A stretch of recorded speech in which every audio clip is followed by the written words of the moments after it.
নমস্কার বন্ধুরা, আমি গোপা। তোমরা দেখছো happy with Gopa kitchen cooking. আজকে আমি তোমাদের সাথে দারুণ স্বাদের একটি রেসিপি শেয়ার করব। রেসিপিটি প্রথম থেকে শেষ পর্যন্ত দেখার অনুরোধ রইল। যারা নতুন বন্ধু এখনো চ্যানেলটি সাবস্ক্রাইব করনি, তোমাদের কাছে অনুরোধ রইল চ্যানেলটি সাবস্ক্রাইব করে নেওয়ার, পাশে থাকা বেল আইকনটা প্রেস করে দেবে যাতে আমার রান্না নিত্য নতুন নোটিফিকেশনগুলো সবার আগে তোমাদের মোবাইলে পৌঁছে যায়। চলো দেখে নেওয়া যাক আজকের রেসিপি।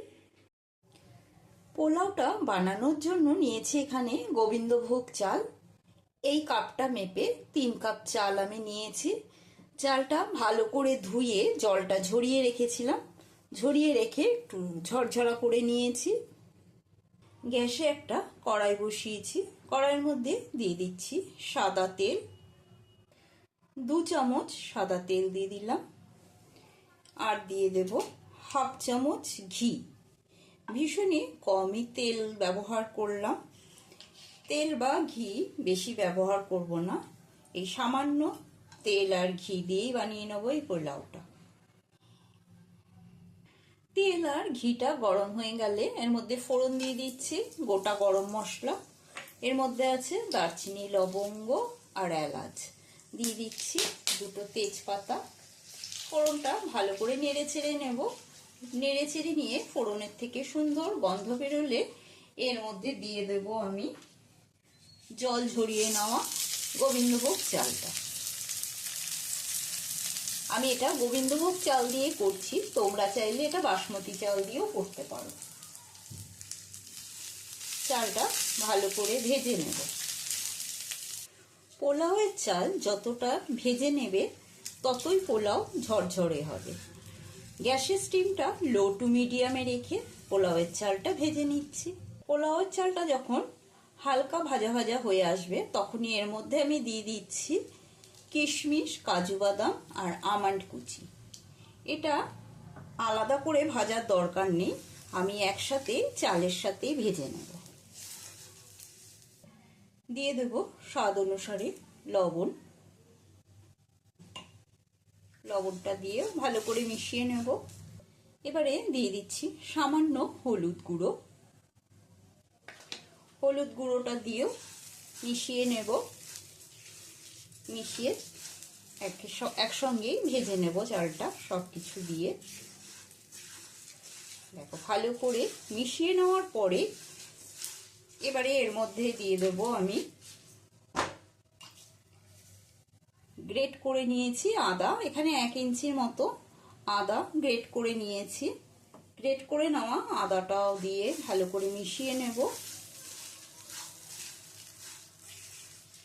আদার পেস্ট দিতে পারো, কিন্তু আমি আদাটা গ্রেট করে দিলাম খুবই তাড়াতাড়ি করার জন্য। এবারে এর মধ্যে দিয়ে দেব 1 চামচ মতো চিনি। সমস্ত উপকরণ দিয়ে ভালো করে মিশিয়ে কষিয়ে নিতে হবে। সমস্ত কিছু দিয়ে মিশিয়ে নেওয়ার পরে এবারে আমি এর মধ্যে দিয়ে দেব জল। আমি এই কাপে 3 কাপ চাল দিয়েছি, সেই জন্য এই কাপ মেপে আমি 6 কাপ জল দেব।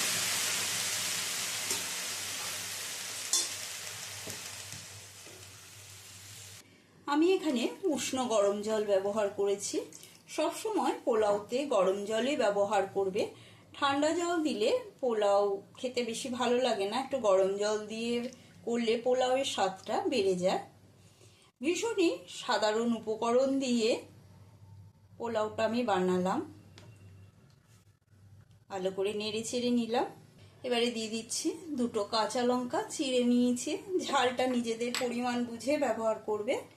এবারে ঢাকা বন্ধ করে দেব, গ্যাসের স্টিমটা লো টু মিডিয়ামে রেখে। এখানে 3 চামচ টক দই নিয়েছি। টক দইটা ভালো করে ফেটিয়ে নেব। ঢাকাটা সরিয়ে নিচ্ছি। ওহ, কি সুন্দর গন্ধ বেরিয়েছে। একটু নেড়ে চেড়ে নিচ্ছি। যখন দেখবে জলটা এরকম শুকিয়ে এসেছে, অল্প জল রয়েছে, তখনই সেই পর্যায়ে আমি দিয়ে দেব ফেটিয়ে নেওয়া টক দইটা। এই টক দইটা দিলে পোলাওয়ের স্বাদটা আরো দ্বিগুণ বাড়িয়ে দেয়। টক দইটা দিয়ে ভালো করে মিশিয়ে নেব।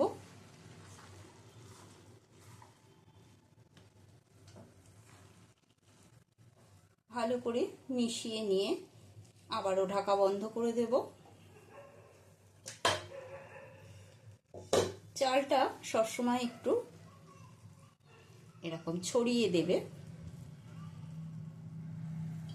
এবারে আবারও কিছুক্ষণের জন্য ঢাকাটা বন্ধ করে দিলাম।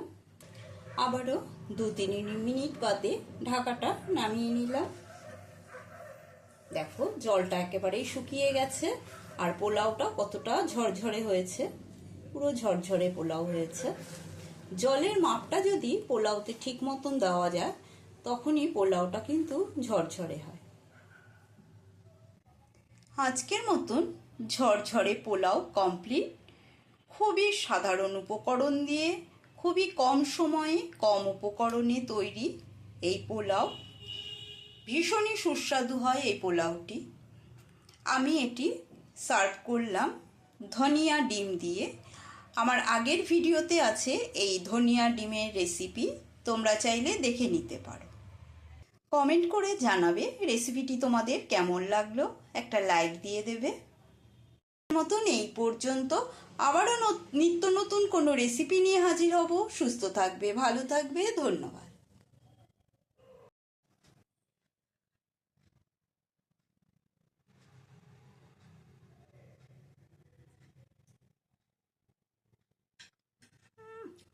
দারুণ।